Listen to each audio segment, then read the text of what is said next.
Another crisis. Another visit.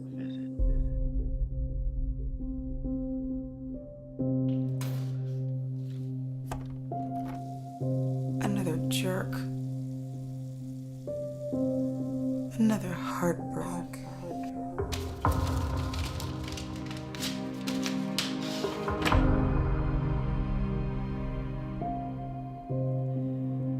These medical bills.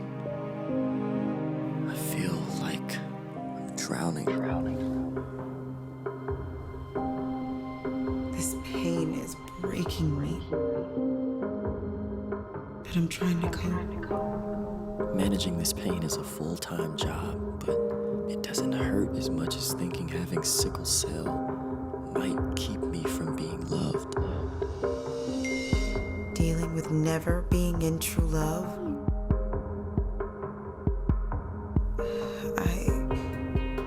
I can't bear that. Dealing with this alone almost makes life unbearable.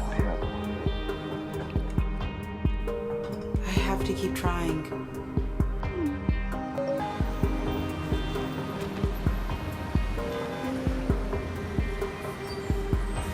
Gotta keep fighting.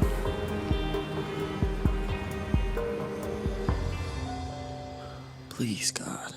Please, God. Let me find someone to love me, to walk with me, to feed me, to dance with me, to console me, to to embrace embrace me, to to kiss kiss me, me, to laugh with me, to love me. Ordered the crisis chicken wings.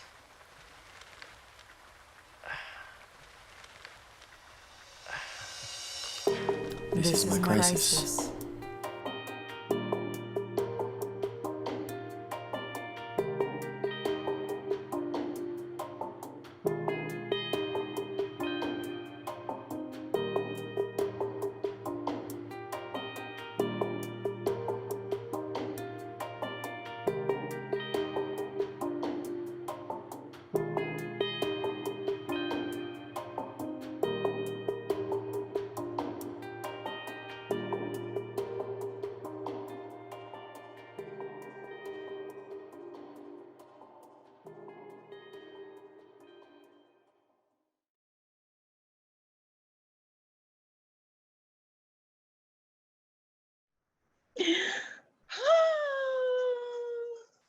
Are you over there crying, Egypt? Oh my goodness. Okay, let me gather my thoughts. Hi, Miss Danielle. How are you? Hi. Hi, everybody. Oh my goodness. Egypt, what happened to you? Come back. Come back. We're talking to the panel, you guys, of the trailer, which soon to be the film, Crisis.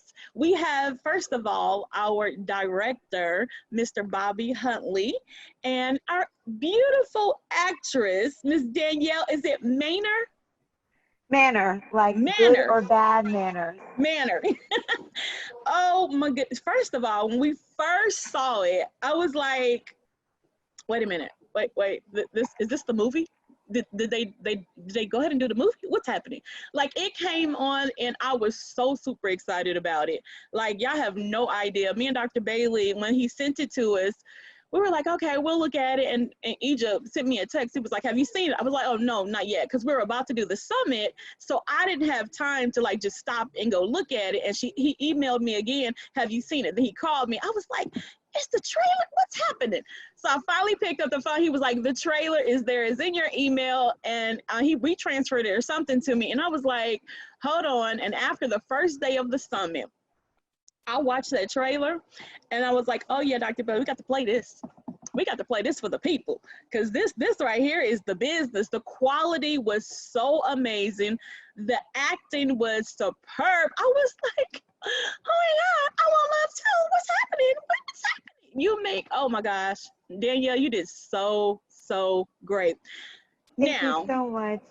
oh, absolutely. Now, y'all, we've never done a trailer premiere or a panel with, actresses and actors and stuff, but we are excited to be a part of this project. We're excited that you guys are going on the journey with us. So I would like you guys to go ahead and introduce yourself first. So if we can have Mr. Bobby, since he is the director, to introduce himself and tell us about who you are and what you do and what your but don't do that yet. Just your introduction. Let's do that. All right, can you guys hear me first? We can hear you. Good. Okay. Hi, Bobby Huntley, the director and editor, co-editor, of Crisis. And then we have Miss Danielle. Oh, did she go away? Oh, there you are.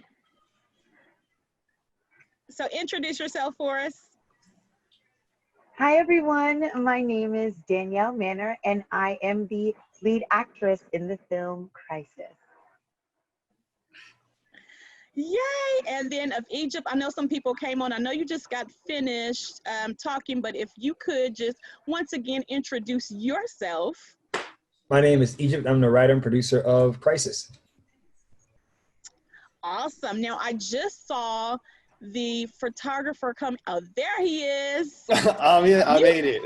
You came in just in time for the introductions. Yeah. Nice. So can you just tell everybody who you are?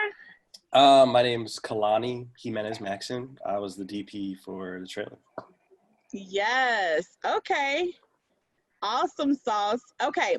So let's get into, first of all, what made you guys read the script that Egypt sent you and said, okay, I want to be a part of it? Because it's not just the regular, it's about sickle cell, and this is something that haven't been done in this way. So when you got the script, what made you feel like, yeah, I want to be a part of this? We'll start with you, Danielle. Okay. Well, honestly, I have been working with Egypt for quite some time. And when he called me, he said, hey, I got this great idea and I need you to be in it because I know you're going to come and you're going to deliver it and you're going to be able to bring the heat. And I was like, oh gosh, we're bringing heat. Okay. But yes, I trust you, and I've always trusted his vision and his work. And so, and I'm always been and always have been hungry for, to be able to work. I love to perform in any capacity. So when I was able to see the script and see how great the project was, I was like, oh, I'm down. Let's do it. Let's get it in. Let me know where I need to be, what I need to do. Bathtubs? Sure. Great. Let's make it happen. Okay, awesome. Okay, so now we want to go to Mr. Bobby. Can you please tell us when you got the script? Because this is a big job for you. So what was your experience? What did you think about it when you first read it? Well, me and Egypt has been in, kind of each other's world for a while now. And we finally had the opportunity to work together. And it kind of shocked me. I was like, wait, we haven't worked together yet? Are you serious? Like, it felt like we worked together at least 5 or 6 times, but I don't think we have. And so I was ready to go whenever, we had that opportunity to finally make it happen. So sent the script over, and it's been on ever since. It was a great time. Awesome. Well, you did an amazing job shooting it. So kudos. Okay, so let's talk to our photographer. You know what? I don't want to get your name wrong. Can you say your name again for me? Sure, it's Kalani. Kalani. Okay, Kalani. That's it. Can you tell us so did you get the script, or how does that work? Because again, like, this is our creative content class, and we normally don't talk about films, but this is something we wanted to get into. So what role did you play? Like, did you get the script, or did they just call you and tell you that you had to do a shoot on set? How did that work? Yeah, so I think Egypt reached out to me prior to anything, just as an introductory conversation. Told me he had this project going on about like a love story about sickle cell. And I was definitely interested. He sent me the script. I read it. I connected with it. I'm a big fan of just love in general, black love stories. And on top of that, very unfortunately, my uncle had passed away the month beforehand due to sickle cell. So I was very connected in that moment, and what have been, for a long time. Wow. Well, that leads us to our second question. We are very sorry for your loss. We in this community know it so well. Not something that we want to know, but it's a reality in this community. So thank you so much for even being a part of it. It's my pleasure. So that leads us to the next question, which is, do you guys have any connections to anyone to sickle cell? Like, what do you have anybody that you know of? Did you know about it beforehand? Let's start with you, Miss Danielle. Hi there. You guys can hear me okay? Yeah. Yes, ma'am. Okay, good. Unfortunately, I do know a few people who have had sickle cell, or who, they have unfortunately transitioned now. I have some uncles and things like that, and I was on the phone just this morning with my mother, and she was telling me about a cousin of ours who has sickle cell and how he had to have a whole bone marrow transplant recently, like within the past couple of weeks. And so he's just, coping with that and dealing with that, and the process that that goes through. And it, I wanted to learn more about it. When I initially found out about the role and what that was going to be, what it looked like to be an ally, what it looked like to be dealing with someone who had the illness, and how you cope with that in regular everyday life, and understanding that the average lifespan is only to like 38 or 42. So, what is your life going to be like, and what potentially, could your life be like? Do you want to have kids, and do you not want to have kids? And, those types of things, because you might not be there for them in the long term. And that was something that I wanted to take with me when I learned about the role, and to do a little bit of character development. So that was really important to me as well, because it is a prevalent thing in our community, especially. Wow, thank you for that. Like, wow. And you said something that I want to touch on later with each one of you guys. Well, actually you and your co-star, but he wasn't able to make it today. But I want to talk more about the role research and what you had to do to get in the role. But before I do, let's talk to Mr. Bobby. So do you have any connections to sickle cell or anything like that? Not personally, not at least not that I know of in my family, but a project that I previously done, my first feature-length film entitled La Vie Magnifique de Charlie, which is the Charlie movie, The Magnificent Life of Charlie. A pivotal storyline is, the lead character, Charlie, she's having difficulties, going through the grieving process after losing her sister to sickle cell. And when I was writing and developing the film with my co-writer, co-producer by the name of Nikki Wade, we were trying to just figure out what we could shine a light to, or what caused, or things like that kind of afflicts our community. Because, of course, cancer is huge and all these different things, but we wanted to do something that doesn't really have, a lot of light, in the world of cinema and movies. And she had more of a direct relationship with sickle cell family members and things like that. And I think even midway through, one of my producing partners, my unit production manager, Brianna Williams, she had a close cousin that passed away while we were filming the movie. So that was like our first real in-depth seeing and understanding just how intense this illness is in our community, and how it's not discussed enough.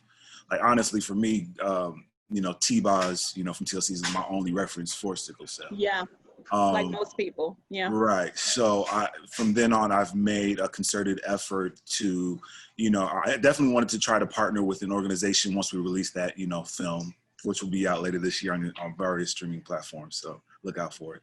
So I wanted to build that relationship as well, and then it just so happens that, Egypt dropped this project onto my lap, and you know, it kind of further points me to the direction I want to go, with including to talk about this particular illness and keep the torch going strong for, you know, the survivors and everybody who's going through it every day. Awesome. Oh, wow. So now my follow-up question to that was, especially for you as a director, your job is to do what as far as research? Do you have to do any research, or you just take what Egypt or the screenwriter gives you and you run with it? Oh, there's various levels to it. My main thing was to work, you know, intensely with the actors. Like, we've actually had a very intense audition process. You know, there was a lot of people that, you know, we were considering and wanted to see, you know, just making sure that they understood the beats and the emotional, you know, aspects of the characters and what each characters were going through. And once we had, you know, our amazing team together, solidified them, we had, you know, some very intense rehearsals, you know, which was very fun. I'm sure Danielle can remember. we had a blast just really digging in. Even though the script, you know, was short, it's a trailer, it's just a blip and a short little look into the lives of these people and these characters, but I just made sure that they connected and held hands with each other, so that not only they can get a sense of the history before they met each other and their whole life in that moment, but also I wanted the audience, the viewers, you all, to get a sense of their history independently as well as together as the characters. So that's what makes the performance believable, and that you can, you know, get lost into that world and all of those feelings, and so that it comes through authentic through their performance. So that's pretty much what my contribution was. Got it. Wow, that's a lot that goes into it. I need to be on the set one day. Oh yeah, it's fun. Okay, Egypt, I want to go to you. And so you tell me, like, because I know we've talked and you talked about doing research, and I was like, yo, he's like legit in this thing. So how much research did you have to do before writing the script? And then did you have to, you know, make any tweaks like during the trailer or anything? Well, first thing, I had to make sure that you know, I wasn't being stereotypical, right? So I didn't want to put, like, you can see the only part where you see that he goes through a crisis is it's about 1 second in the film, almost maybe 2 seconds or what have you, when she's consoling him.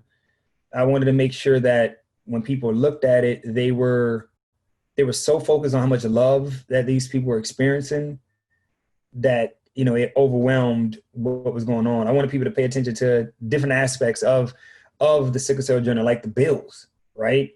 The fact that he's doing Uber, or, you know, he's a ride share in a ride share company, because when you have something like sickle cell, sometimes having a 9 to 5 doesn't work, because you may be in a hospital for a week, a month, whatever the case may be.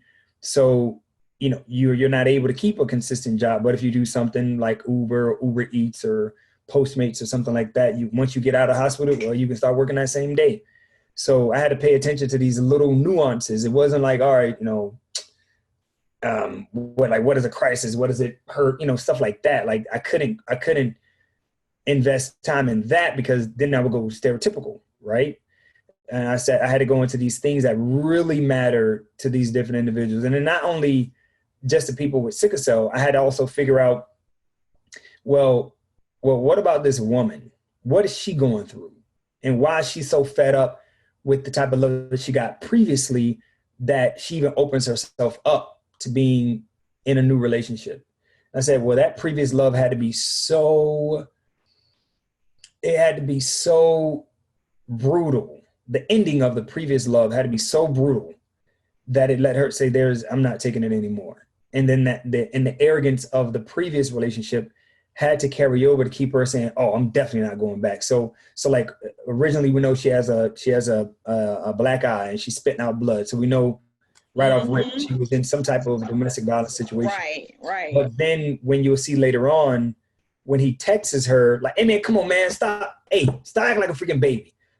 That's just, you know what? If she was thinking about going back, that stopped it right there. She's like, no, bump that. You know what? Stay where you are. And that's what I wanted, because that helps to breed this understanding in her mind that I need something better. I deserve more. So I wanted to connect the two that way. So I had to do a little, just, a little research in some of the relationships that I've been told about or been in, to kind of see, well, what's a breaking point for a woman? Because there are a lot of women who go in domestic violence relationships and they stay in them for years. And I was like, well, what's the breaking point? The breaking point is when he does that magical hit that she didn't expect and she's embarrassed. And then when he acts as if she should be over it in a week or a month or what have you, and accept, but he's not doing it in a humble manner. Well, that typically is the icing on the cake. And that's how I got to my end result.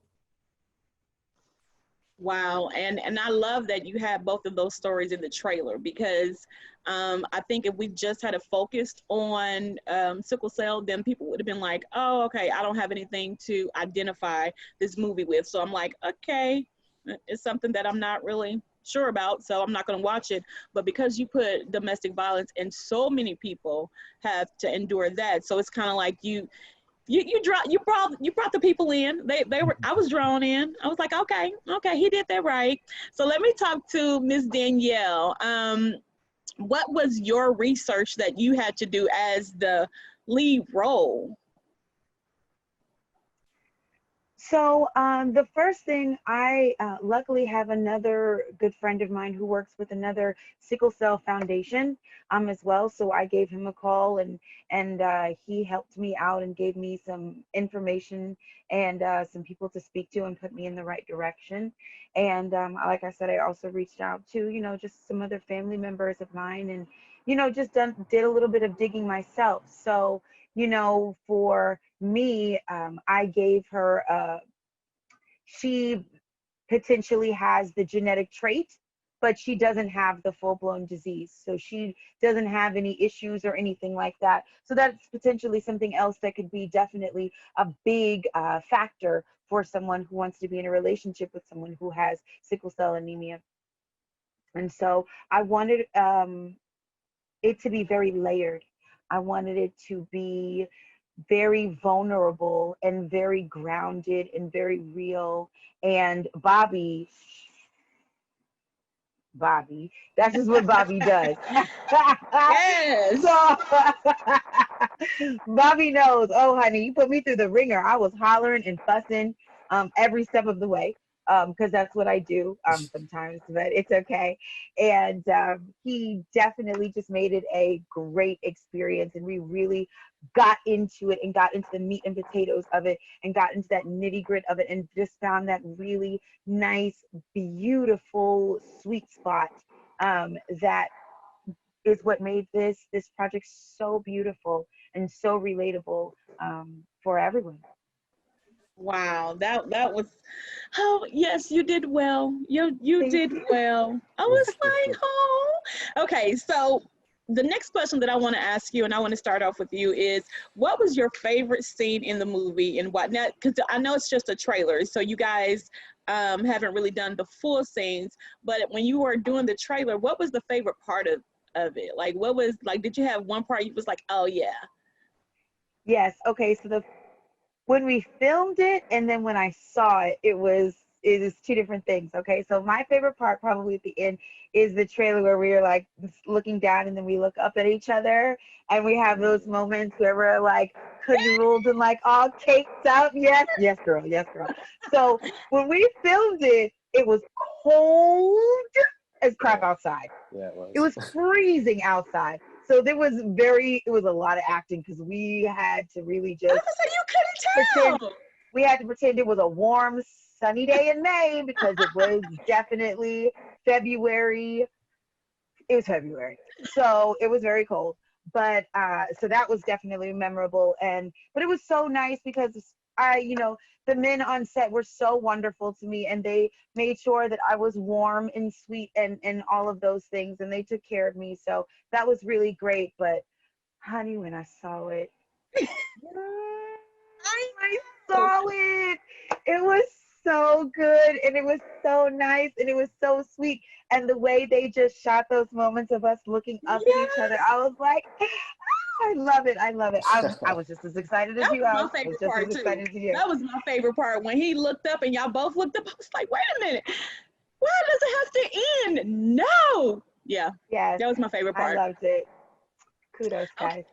Okay, let me go to Bobby. I have to ask you because Bobby, listen, you did well with the cutting and pasting, or I don't know what it's called, but you did amazing with putting those scenes together. Don't be judging me. I hear you over there because I don't know what it's called, but like you did well with putting those scenes together because I'm like, so where's the rest of it? Because I could see them walking down. I could see them in the, in the hallway. Like, so what was your favorite part of the film? Whether it was actually recording it or, putting it together and you seen it for the first time? I want to definitely shout out Nas. She not only was was she our AD or something, or script supervisor? I can't remember.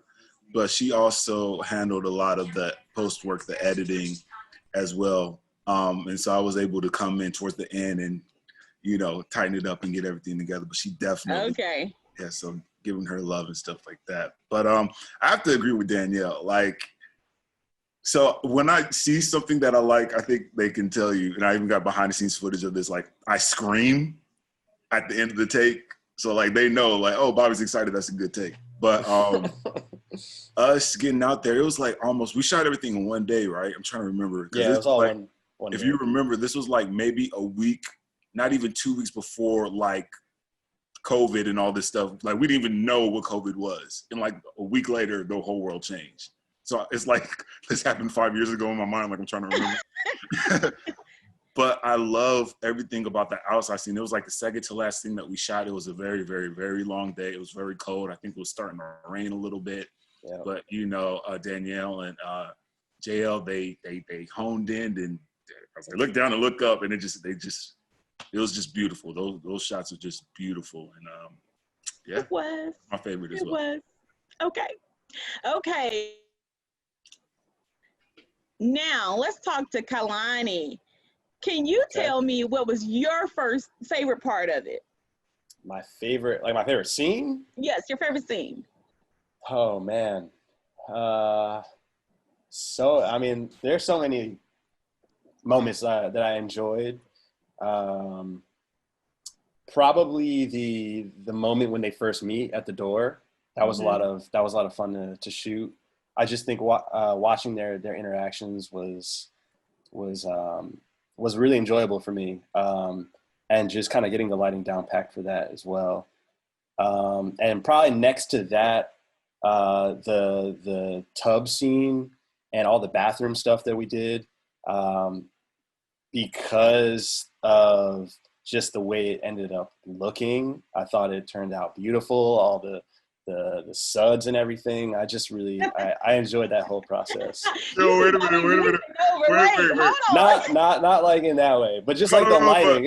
No, I just remember like, what was the song we came back in and like, she was like the whole thing, we couldn't see her face, it was so much suds. Like, yeah. Too much suds. Yeah, it was like a lot. We overdid it with the suds a little bit, but it worked out, yeah. If I could add one more thing, the kissing, that kiss was beautiful. Oh, I have to add that. No, so like, look at, honey, listen, give yourself some props because you did that. Now, so you did the poster, the photo that's on the poster, Kalani? Oh yeah, I think that was me. No, he said, yeah. I think that was me. Okay. Yeah, it's literally a still from the movie. So. Okay. Yeah, okay. I did that. Yeah, you did that. I like that. We've been putting it all over social media, so it'll be on there until the actual movie comes out. Yes, it will, because I love that flyer. That poster is like. I do. I love it too. Girl, I put it on my Insta story, and the Saints was like, "What is happening? When is this movie coming out?" I was like, "Hold on." Okay, wait. Hold on a minute. I'm so churchy. I apologize. Okay. But anyway. So yeah, I loved it. I loved every part about it. Okay, so let me go back because y'all know I get really excited about it, and I could just talk about anything and everything about the movie. I keep saying movie, but the trailer. Okay, so one question is, what was the hardest part of the film or the trailer to shoot, and why? Mr. Bobby, please tell me what was the hardest part. I don't remember. I know. Oh, well, it started to rain, so we didn't get all the shots that we wanted to get. So that was kind of very frustrating for me. But yeah, outside of that, everything else was like pretty smooth. We figured everything out, and you know, we had a great time, had great food. And You gotta eat. You gotta eat. Look at, they are really excited about their food. You must have fed them well. Egypt, can you shout them out? Who's your food guy? That was some bomb chicken. And You know, let me look for her name. Let me say her name, or what have you, because I pride myself in make sure I have the best. Yeah, gotta feed your people well on set. Crafty on point. If you don't do anything Days else, be long. feed your people. Name. Danielle said, feed your people. Yes. Yeah. You gotta give them energy. You gotta give them energy. While he's looking for that, Zandra Whiting. okay. Zandra Whiting. That's Thank you, Shouts to Sandra. Zandra. Sandra Shouts. Whiting. That's, I'm make sure it's the right person. Yeah. I pride myself in making sure at least the food is great. So if I do anything wrong, at least, you know, the food will take up for my Yeah. my mishap. As you know, working Well- with Bobby is gonna be a long day, so we gotta make sure there's enough food. He wants all the takes. He wants all the takes. He wants all the takes. Okay, All the gotcha. takes. Mhm. So, Bobby, can you Sandra talk to Whiting. us about just what a director is and what they do? Like, what's your job in all of this? Because again, this is our creative content class. What we teach during our summit too. Why is your face like that? I don't know. I make faces. Oh. I'm like, is this not a question he wants to answer? Should I Yeah, send a list of questions?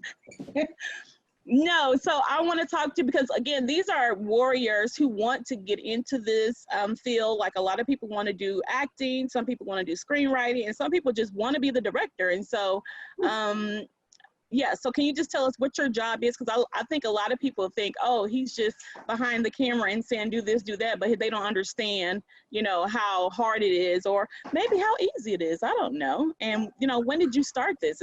How many films have you done? Talk to us.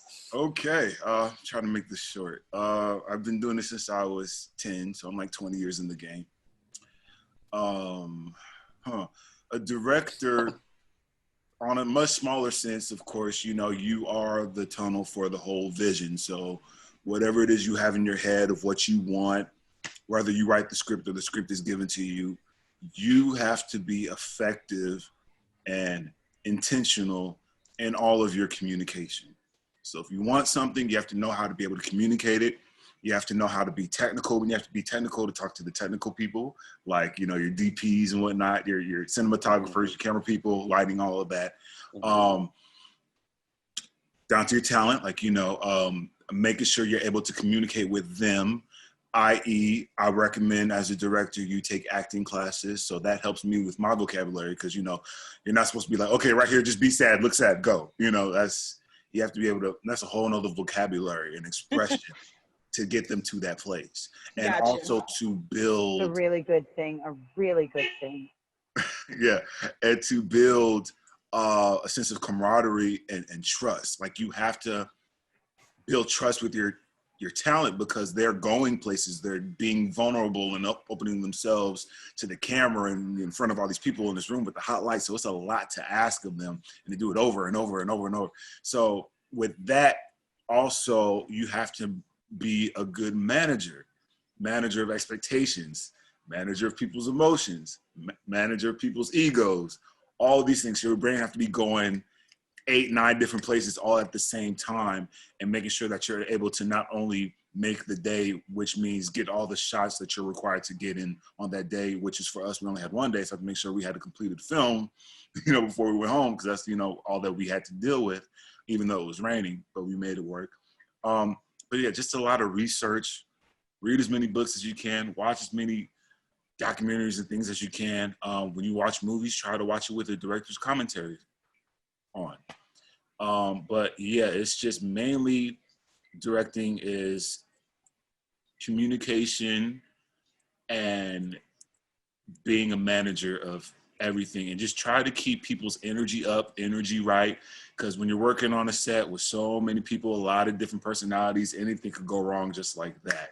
So you have to make sure that your energy is right, how you talk to and how you approach people's energy is right, and that you just have a good, solid team around you who's not only competent in their work, they know their craft, but they're good people.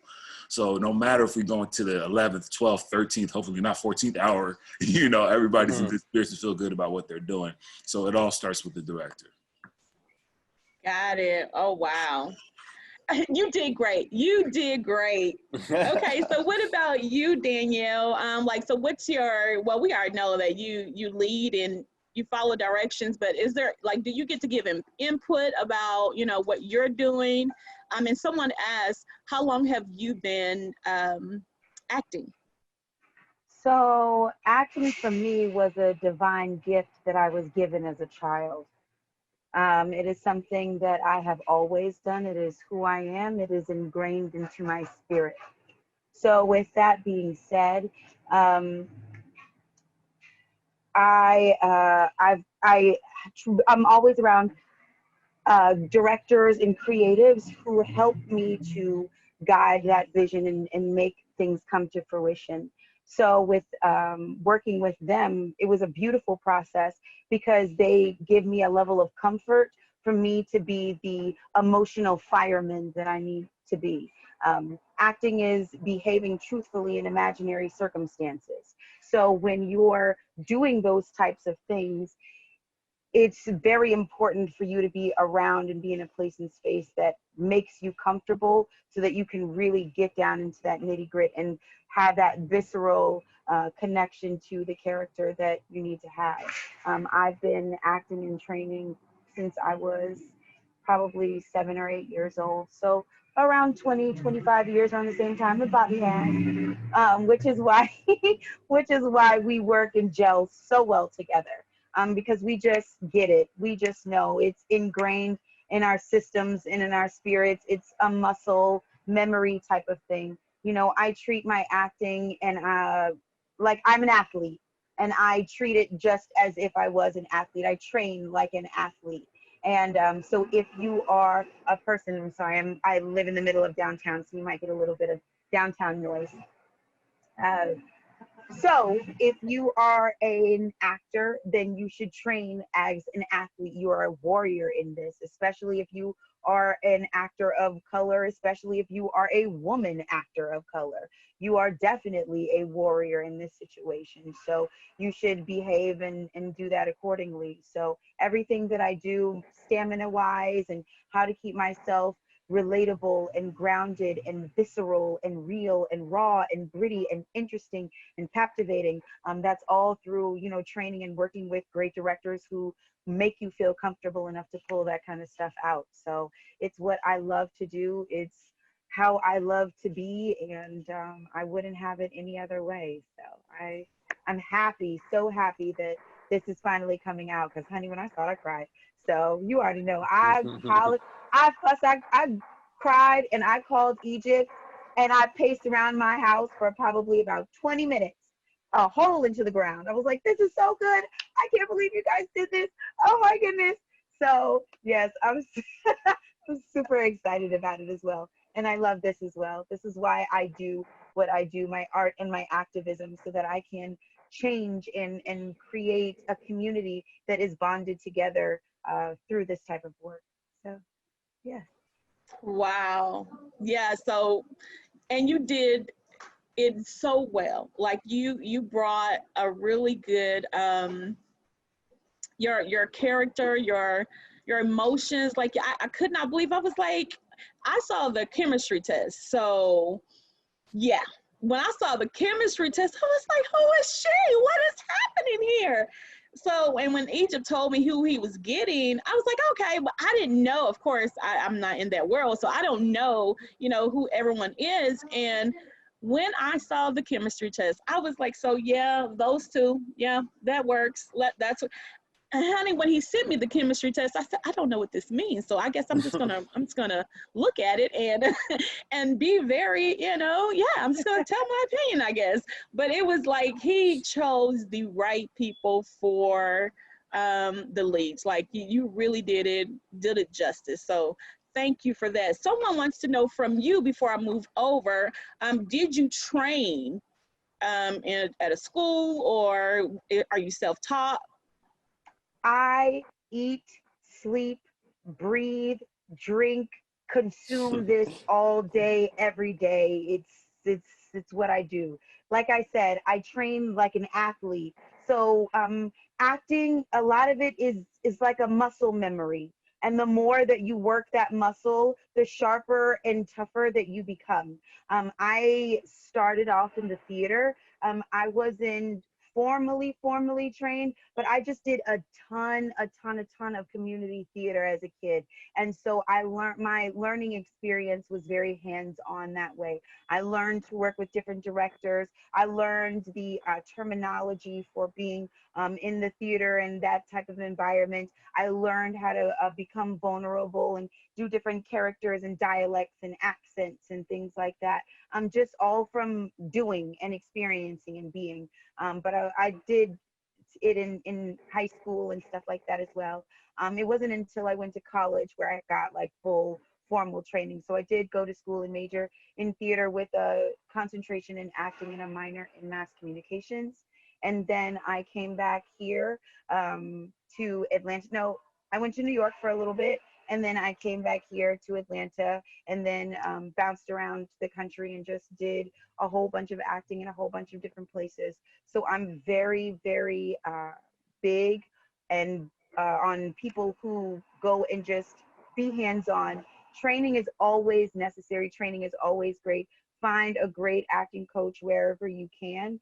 But if that is not available to you, if you can't afford those type of things at that point in time, get into some community theater, get into some student films, get into some indie stuff, and just work as many places as you can. And that's how you're really going to be able to help yourself and grow. Good answer. I hope you guys got that. I'm glad we're recording because, honey, these are some good tips. Good tips. And if you are not crazy about it, I mean borderline really insane about it, don't do it. Don't do it. Don't do it to yourself. This industry, I'm not lying. I'm not lying. Because this industry is too hard. It's too difficult. It's too cutthroat. There's too much going on. And it's just not worth it. It's not going to be worth it to you if you're not borderline insane in love with it. So if you are, more power to you. Please go train, and get out there and do it. But if you're not, please go into computer science. That would be wise. That would be wise. Yeah. I love that. Great. Thank you. Go into computer science. I was going to say saints, but go into computer science, saints and friends. Go into computer science, saints. Y'all friends. Y'all know what time it is. Be real with yourself and the Lord, okay? Right. Because you know what? And I'm glad you said that, because we have, we were talking about acting and how a lot of people get a lot of no's and they don't know how to take no's. And so they don't try again. And so when you said it's cutthroat and I mean, it's a lot happening, I think, can you talk to that part? Because I think people think I can just be a star. You have to have titanium adamantium skin, okay?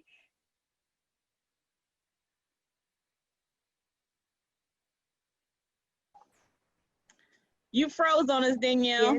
Skin. I'm sorry, did I cut out? Can you hear me? You did. Now go start again. Okay. You have to have, can you guys hear me now? Mm-hmm. Yes. Okay, great. You have to have titanium adamantium skin in this industry. Like, it has to be the most ironclad, fortified type of Teflon Dawn that you can possibly have. Because if not, you are going to get through 10,000 no's before you get to one yes. And it's going to beat you down, and it's going to wear you down, and you are going to get tired, and you are going to be sad, and you are going to cry. But you have to be able to pick yourself up off the floor and keep going. And because if you don't, it's not going to be worth it. You're not going to be able to do this. You're not going to be able to do it. It's not going to be for you. You have to have two things. You have to have tough skin, and you have to have a tribe. You have to keep people around you who are going to be able to fortify you in those situations where it gets hard, and it's going to be hard. It's going to be hard. So if you don't have those people around you who, what'd you say, Bobby? If I could add something real quick to that, I'm very much a fan, especially from an actor's perspective, of those creating their own yes. I could only attest to an actress friend of mine who, you know, she's always around, or probably, can I do something? And, you know, she's even, you know, down to be an extra in my stuff. And she wrote, produced, directed, and starred in her own feature-length film, which is now screening at American Black Film Festival in Miami, which is the biggest Black film festival.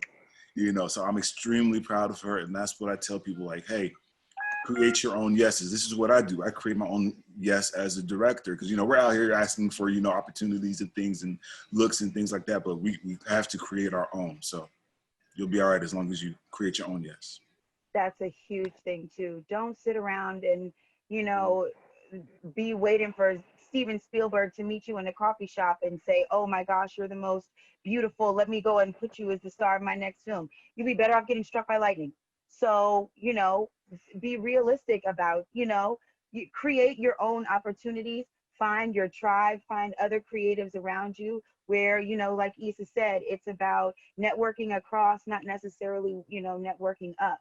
So that is a really big thing. Have tough skin, fortify yourself, be able to pick yourself up when it gets hard, keep a tribe around you, and be able to create your own stuff. Find ways to create your own thing. And have a friend or a few friends who care about money. That's going to be important as well. Have those friends that can take the stuff that you say and all the, you know, all the glitty stuff and be like, yeah, but this is how we're going to make money from it. Because you can put yourself in like a cycle of and get burnt out by doing things, because if you don't get paid, you're going to have a 9-to-5 that you're not going to really care about because you really want to do this thing. But if you're not getting paid enough, then eventually this thing is going to burn you out because you're going to have to do the 9-to-5 that you really may not really want to do, or it's not your full passion. So if you have that friend who's always trying to figure out how to get money, put money in your pocket, then that helps the whole process, because you know if they're thinking about it, if they're constantly thinking about it, that means the amount that they're going to bring to you is going to keep growing and going to keep growing, because they're figuring it out themselves. As you're getting better at acting and directing and DPing, you want to have that friend that's friends that are thinking about the money. Because one thing that when I've seen just being in the film industry is I meet so many creatives, but like nobody who cares about a business plan, about pitch decks and all those things. And then I saw the disconnect and I was like, oh shoot, well that's where I fit in, because I've seen it and I'm figuring it out myself. Like I'm creating my own lane of funding, like finding is not traditional funding outlets, what have you, but I'm building these different individuals up so that way I'm able to come back and say, Kalani, all right, cool, I flew you from what you calling before. All right, well, we flying you first class this time, you know, because you have these avenues that come from those friends who are constantly figuring out the money part of it. Because if you have a great product, but nobody in that room that has your back financially, you're gonna sell this product for pennies when that person who really had your back and they cared about money would have got thousands. And stuff like that has happened. Now, I went to this one panel and this lady kind of let the cat out of the bag about, damn, I forgot, Dear White People, I think. And it was like, oh, he sold that to Netflix for $500,000. And I was like, what? I was like, what did you say? $500,000? And I'm thinking of all the things that the celebrities that came out of this one thing. And I was like, $500,000 is like, that's a penny. When they got people making $50 million per episode for these garbagey shows, and you got 500 grand. And I was thinking to myself, like, I wonder who's in a room for him. Like, who's in a room saying 500,000 for what? For me to sign it? Or for the whole, if you don't get the, you know, like somebody needs to be there to be able to put the numbers together and say, nah, we got to do this for more. They deserve more or what have you. Otherwise, you could get burnt out. But that's the end of my my monologue. That was I good. have one thing that I also wanted to add as well, as far as anyone else who's an actor. One thing that I think is the most poignant thing that I've learned over the course of my career thus far is that it takes 10 years to make an overnight success. Okay. Knowing that information, what are you going to do in the interim? How are you going to feed yourself? How are you going to sustain yourself? How are you going to pay for your headshots? How are you going to pay for acting classes? How are you going to get to New York and LA and this place and that place? How are you going to be able to fund yourself in the 10 years in that interim? So everyone always talks about the glitz and the glamour and the red carpets and all of those other things, but nobody ever speaks about that interim phase that it takes for you to get there. That 10 years or however many years it might be. It might be 6 months, it might be 16 years before you get quote unquote big or blow up or whatever the case may be. So I always tell people, when you're out on that grind doing, the hustle, find a job, find a hustle that you can do that's going to make you money, that's going to make you money, that's going to help to film your fund your projects, that's going to help to fund your headshots and get new resumes and get new reels done and do those types of things. So, whether if you like to cut hair, do that. If you fix phones, do that. If you, whatever, because you don't want to have a 9-to-5 job, because then you can't go to auditions all the time. Then you can't film whatever you want to film. Then, then you have to be reduced to doing other jobs that are the stereotypical jobs that actors do. That is, who wants that? So in the meantime, find your entrepreneurial spirit and make sure that you work in that interim time towards those 10,000 hours, towards your master craftsmanship, and the 10 years for you to make your overnight success. So that's my biggest take from my experience in the industry thus far. Wow, that was good. Thank you for giving us your take, because you have helped so many people. People are sitting over here telling me this is so good. They are enjoying this conversation. Okay, so Kalani, I know I haven't gotten to you, so please tell us, what do you do as the director of photography? Bunch of different things, but I think the most important job that I have is to develop a language that is visual with the director, that conveys whatever needs to be conveyed, whether it's sadness, whether it's happiness. That stuff is done through performance and the environment in which it happens. But at the same time, there are things in camera that will subtly make implications on what you may need to feel, what might happen, or and it's conveyed through movement, through lighting, and through those choices we develop a world. And I think most importantly that's kind of my job, is developing that language with our director. Yeah, because we were when we were talking about the panel, and Dr. Bailey wanted to make sure that we got people that just didn't do the directing or the acting, because like Bobby was saying, that he had somebody that was like, hey, I want to help, what can I do? And I think everybody always think about, oh, I want to be the lead actress, or I want to be the director, but as I have learned from talking to Egypt, there are so many more people on set. There are. It's a big world. I mean, there's so many hands that play in developing and the end result, all the way from what people are wearing, to where we're actually shooting, to what we're eating when we're resting. It's like it's an entire process from beginning to end. And yeah, I mean, it's all important.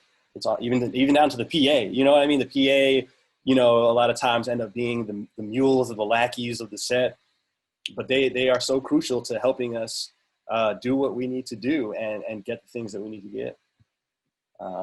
Wow. Okay, Mhm. so we're gonna have to get the list, you guys. I promise when we get ready to do creative content, I'll have a list because I'm gonna talk to Mr. Bobby. Yeah. He's gonna tell me everybody that needs to be on set. He looked at me like, we didn't discuss this. Yeah, I just discussed it. Hi, Bobby. You're my new best friend. Okay, so somebody asked about you, Miss Danielle. Did you have to have a makeup artist or somebody with wardrobe, or did you do all of that yourself? And do you have to normally do that on set, or do you have somebody come in that dresses you and do your hair? I do it all myself. I do everything myself. I do my own makeup. I do my own special effects makeup. I did my own black eye on set that day. I've done special effects makeup for Egypt before. I did my own costuming for that day. And as I've learned over the course of time and my experience in this industry, the more adept you are, the better off you will be. So I've learned all of these skills over the course of time. A lot of times, honestly, as a dark-skinned Black woman, I just didn't have anybody who knew how to do my makeup and hair, period. And I didn't want to be on camera because camera is forever looking like I just walked out of a casket. So in turn, Bobby's facial expression. Yeah, I know. That's what had me dead. That's what, Every time somebody I was says looking at something, him his like- facial expressions is like, okay, you wear your face, your emotions on your face. You do. remind me to never play poker with Bobby. Okay. So, right. but it is. I became a kind of a jack of all trades out of sheer necessity, you know, doing my hair and makeup and everything. And ironically, this story is so hilarious because Egypt called me and he told me that he wanted me to do this project and told me a little bit about the character and kind of how she's kind of in turmoil and everything else like that. And the day before, my hair was just an absolute mess. It was a mess. And I just could not imagine sitting down and doing another twist out, doing another braid in, doing another wash and go, doing another anything. And I got some clippers to it and I shaved it all off. Sure did. And the next day I got it from which set. Sure did. So talk about method character acting. I literally did like whatever, I don't know, whatever the spirit felt and compelled to move me through, whatever turmoil my character was going through at the time. I felt it and literally got a one guard to that bad boy and just started shaving my head. Wow. I sure did. So if you look at the trailer, it's a horrible haircut. It is literally the most horrific, awful haircut you've ever seen. It's uneven. I got like a little ugly baby mullet situation in like the back. Like it's all different. Oh, it's terrible. But at the time, it was just I'm committed. I'm committed, and you know, my hair is, I actually love it now, and I probably won't grow it back for a long time. So, yeah. Well, it looks amazing, Ladybug. Go ahead. Thank you so much. So, yeah, that was my process. Okay, so guys, I know a lot of people had questions there. Let me go into the chat real quick because our time is up. But someone had a question that I want to go ahead and put it out there, and I think it's to Bobby. Or maybe to Egypt. Let me go back because I saw it earlier. So what does one do with an idea to actually do a cause film that does teach about something most people don't know about, such as sickle cell trait? I would first say, write it. When you're writing it, follow some of the things I talked about earlier, make it interesting. Remember, I will also say this, just because it's important to you, don't think it's just saying it is going to make it important to other people, right? For years before I got to the HIV/AIDS world, they were talking about HIV, and they had this kind of like this grandiose way. It's like, you should care about HIV because people are getting it and they look like you and they're da, da, da. And it's like, so you know how many cigarettes are sold, and on the back of them suckers it tells you you're gonna die? You know, it's not the way to go, right? The way that you engage people, you make it interesting. You make it something they want to see, but not in the, you need to see this type of thing, or you should know this is important for you. You give it to them, right? You can make it a comedy. You can make it an action film. I would love to see a sickle cell action film, right? where you have these characters who are like in this battle or what have you, but it's all like metaphorical, where what happens is like every time this guy wakes up, what have you, he's fighting this person or what have you. And then all of a sudden at the end, you find out that, well, the person he's fighting was his body, right? And then he explains to a therapist about, you know, what he goes through. And he's like, I always feel like I'm fighting my body because I have sickle cell, and this is what sickle cell does. Now I'm watching the whole thing because this Negro over here, I'm like, whoa. I'm trying to watch that. But now I'm watching it because it's interesting. Would you watch that, Kalani? You watch that show? I'm there. I'm in. I'm in. There you go. There you go. No, but y'all should see Bobby's face though. Yeah. Yeah, we got a very creative producer here. Right. So that's what I would do. I would tell that person, make it interesting. Don't go in there. Don't go in your writing thinking that it's people need to see this. No, go say, how can I get people to pay attention to and make it interesting so that way they want to pay attention. And then you go, that dictates your writing, because that'll make sure that they pay attention and that you get your point across. Otherwise, it's going to be like every educational film that has ever existed that nobody watches, or they're forced to watch, but they still don't pay attention, because you can watch something and not pay attention to. My English teacher always told me when I was writing to make things skirt length, okay? Skirt length means that it's long enough to cover everything, but short enough to be interesting. Ooh. Good tip. Yes. Your teacher might got Me Too'd in 2020. Don't do that. Happening. Don't do that. Locked up, damn it. But that man. No, she was a lady, a nice Don't lady. matter, damn it. It don't Okay, matter. so one last question before I let everyone go. Somebody asked, because we have a lot of warriors that are creatives. Somebody wants to know, when it comes to music, because on the trailer you have this beautiful music. So is that yours? You have to ask for people's permission when you use music like that. And if you are a musician or somebody that does music, how do you get into your music into films? Well, the person who films, music was this gentleman by the name of Luke Chiaco out of New York. He was the composer, and the process is all that was original music. So that we own that music. Like no one can use that music without our permission. And we just engage them. You make sure the film is completed first. You give them some ideas. You let the brilliant director tell them, you know, what he feels at each scene, how it should go, percussions and yada, yada.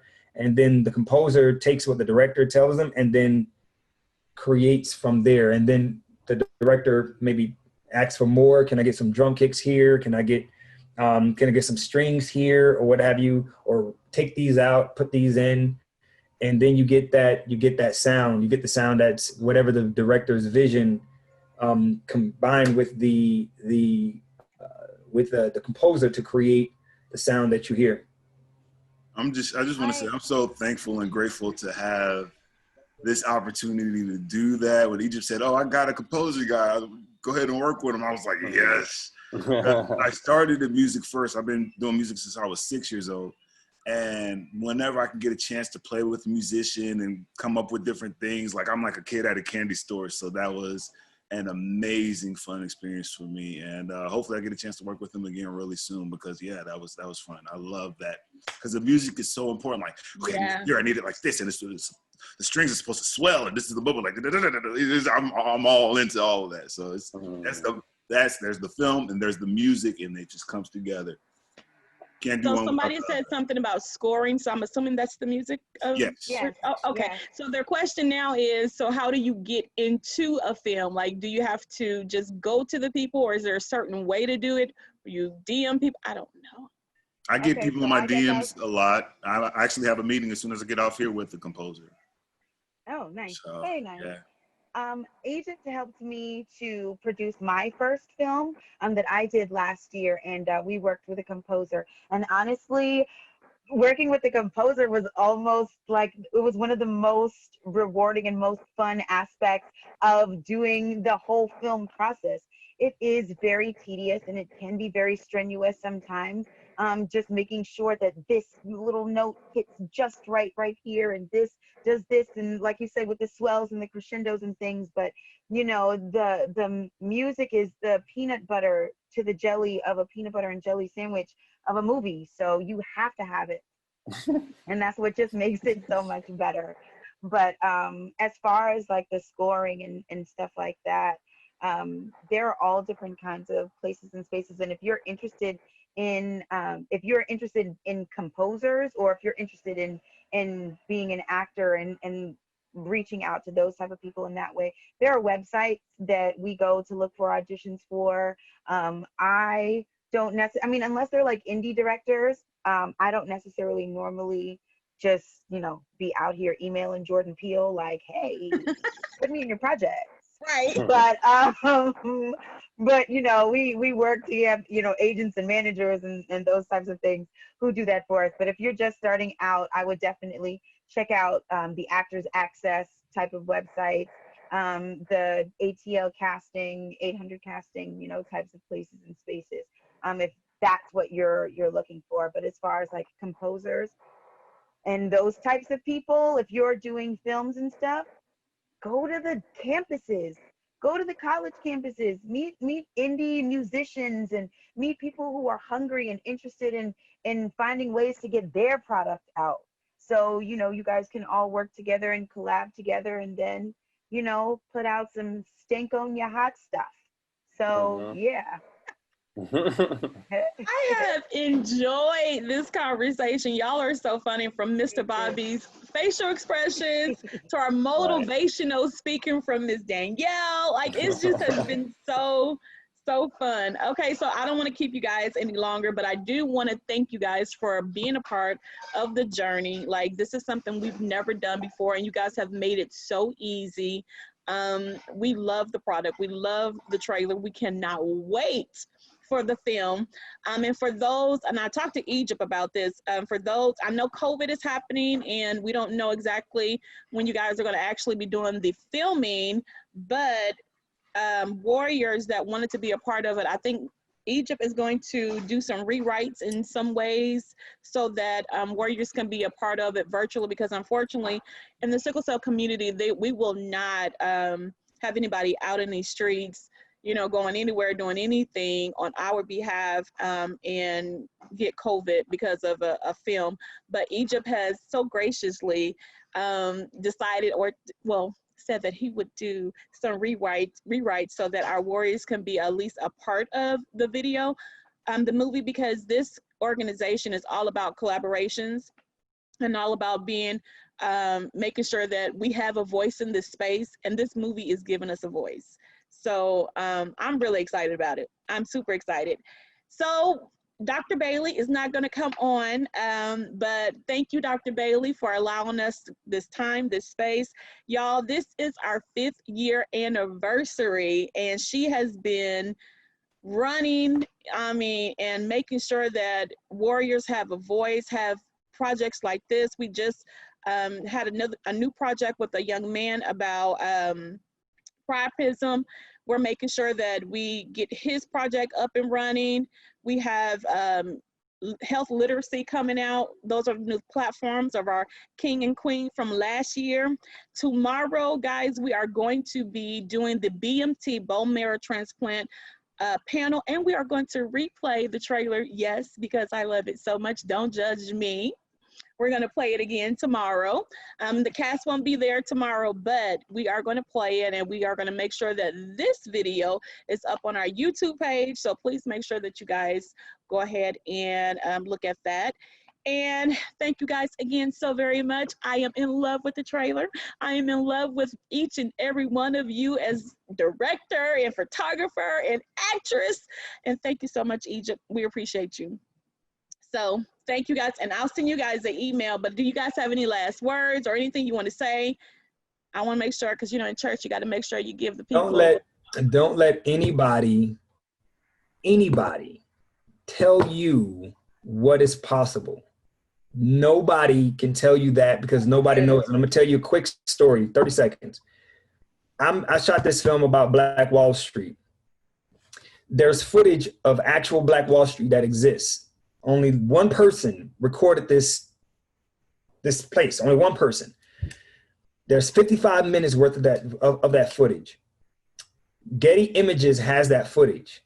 For me to get 55 minutes of that footage, it costs $2.1 million for me to get all 55 minutes of that footage. I own that 55 minutes of that footage, but I paid $50 for it. Don't let anybody tell you what's possible. Don't let anyone give you limitations, because the moment that you accept somebody else's limitations, they become real. So believe it. Believe in whatever God you believe in, whatever it may be. Believe in it for real. Believe in self. Because at the end of the day, nobody's in control of your story like you are. But the moment you give somebody else a pen and they tell you that, oh, you can't do this because you got sickle cell, well, now it's in your story and you're going to believe it. Wow. That was good. Thank you so much, Egypt. Wow. I'm glad that part was recorded. I'm glad I didn't stop it. Anybody else have anything, last words? I just want to say thank you so much to the Sickle Cell Consortium. Thank you to Dr. Bailey and everyone else, my beautiful cast, my crew on this panel today. I just enjoyed myself so much. This was super fun. Sitting in my own little corner in my own little chair. And thank you guys. I hope you enjoyed it as much as I did. Anything from you, Mr. Bobby? What about you, Mr. Kalani? I would just say if you got in your heart, just go out and shoot it. That's really it. If you're trying to be a part of this world, it's a matter of just starting somewhere. You know, if you're gonna fail, you're gonna fall. You just gotta get back up. It's it's the same thing in life. Fall, you get back up. Fall, you get back up. You learn, you get better. Don't be afraid. Don't be afraid to have that first fall. I agree. Thank you. So Dr. Bailey is asking that you panelists please stay just for a second. And everyone else, thank you so much for joining. And yes, it's 5 years.